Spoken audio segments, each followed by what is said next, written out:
child is sick, a parent can't work. And when a parent can't work, you lose the income. And we've seen this in many, many of our families who need financial assistance. And that's what we do. We provide that assistance now. So our foundation was created to pay it forward to those who are in need, just like the seat we sat in when we were going through a journey ourselves. When Anders was 18 months, he started to have balance issues, and his hands shook. We took him to the emergency room at Golisano Children's Hospital in Rochester on a Saturday morning, thinking that he had just an inner ear infection. I was also 5 months pregnant with our second son, Burkett. Shortly into our visit, the doctors observed his shaking, and they ordered a CAT scan. It was then that they discovered the golf ball-sized brain tumor in the center middle of his brain, called pineoblastoma. We were rushed to the pediatric intensive care unit where they arranged brain surgery. That first evening and into the next day, we were met with so many doctors, teams and teams of doctors, trying to decide how they would help Anders. Anders' shaking was caused by the extreme hydrocephalus, which is fluid on his brain that caused the tumor to cut off the flow of central nervous system that circulates around the brain.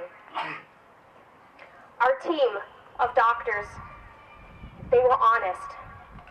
They were brutally honest with our family. This kind of cancer is rare, it's aggressive, and it doesn't have a good outcome.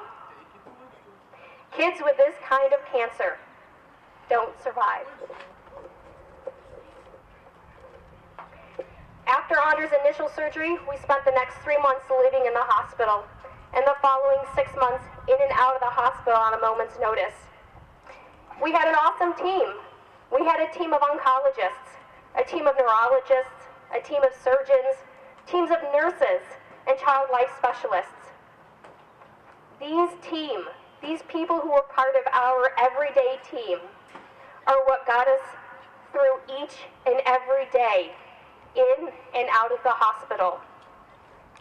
After Anders' first surgery, we started what would be 4 rounds of traditional chemotherapy, followed by 31 days of radiation, 2 high-dose chemotherapies, 2 stem cell transplants. The number of blood transfusions, spinal taps, CAT scans, and MRIs are too numerous to even be able to count.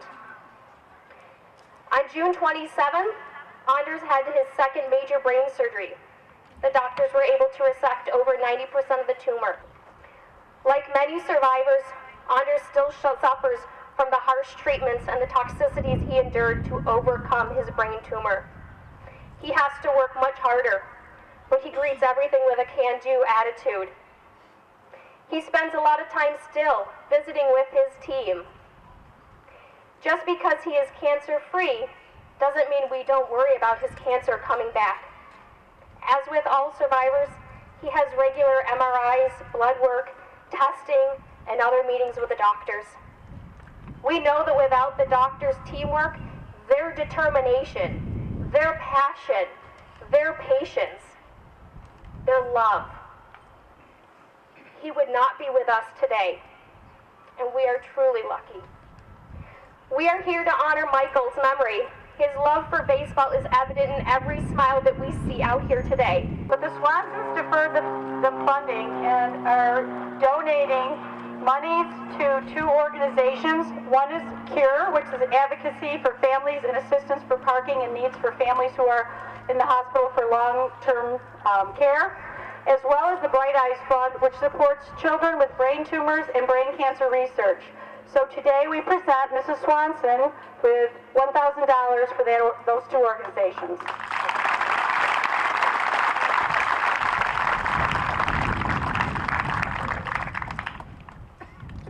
Despite chemotherapy, radiation, and long hospital stays, Michael chose to stay positive and loved to just be a kid.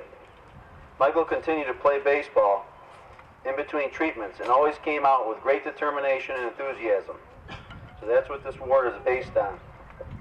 From the 8U, this nominee is a pleasure to coach. He always gives 100% and listens and implies his coach's direction to become a better ball player. He is very quiet, but he leads by example. He's always excited to play any position and is always smiling. He loves playing baseball and is supportive of his teammates. From the NTAVR Americans, Jacob Smith.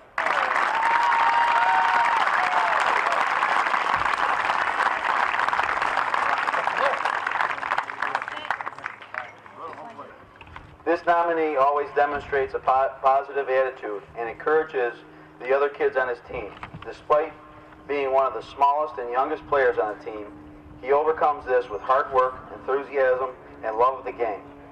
He is always heard encouraging his teammates, both on the field and in the dugout.